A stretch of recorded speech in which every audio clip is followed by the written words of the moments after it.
కలిపి ఇక్కడ రాజధాని నిర్మాణంలో భాగంగా స్పోర్ట్స్ సిటీలుగా ఏర్పాటు చేయడానికి ఈ స్థలాలు పరిష్కరిస్తాయా లేదనే దాని మీద పరిశీలన జరుగుతూ ఉంది గత కొంతకాలం నుంచి. ఈరోజు దాంట్లో భాగంగా మున్సిపల్ శాఖ మంత్రి గారు రావటం పరిశీలన చేశారు. కలెక్టర్ గారితో హై లెవెల్ కమిటీని ఏర్పాటు చేసి సాధ్యాసాధ్యాలని కూడా పరిశీలించి తగు నివేదిక ఇవ్వమని చెప్పారు.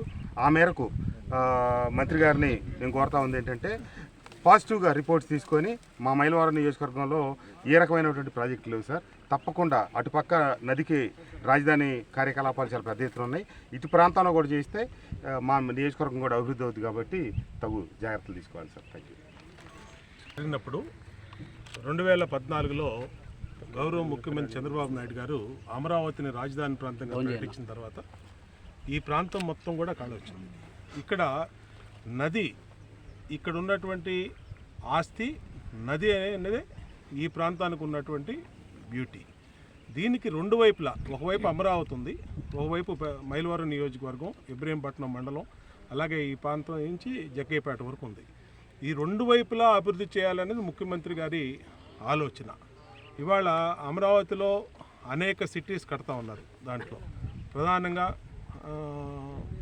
7 సిటీలు, ఇండస్ట్రీలు కానీ ఐటీ కానీ ఎన్ని కడతా ఉన్నారు, హాస్పిటాలిటీ కానీ అలాగే అనేకమైనటువంటి వస్తూ ఉన్నాయి. అలాగే ఇటేపు స్పోర్ట్స్ సిటీ కావాలని ఒక ప్రపోజల్ వచ్చింది. దానికి మరి గౌరవ ముఖ్యమంత్రి గారు దాదాపు 2000 ఎకరాల దాకా కావాలని చెప్పి ఒక ఆలోచన ఉంది. దాంట్లో భాగంగా ఇవాళ గౌరవ మంత్రి నారాయణ గారి ఆధ్వర్యంలో చూసిన జరిగింది. ఈ ప్రాంతం మొత్తం కూడా ఇది కనుక అయితే దీని రూపురేఖలే మారిపోతాయి. మైలవరం నియోజకవర్గం కానీ అలాగే ఇటేపు ఎన్టీఆర్ జిల్లాకు కానీ. అందుకనే కలెక్టర్ గారు అందరూ కూడా ఇవాళ ఇక్కడికి వచ్చి స్థానిక ఎమ్మెల్యే కృష్ణప్రసాద్ గారితో కూడా పర్యటించడం జరిగింది. ఏదేమైనా ఈ ప్రాంతం కూడా అభివృద్ధి ఈ ప్రభుత్వానికి చాలా ముఖ్యమని తెలియజేస్తారు.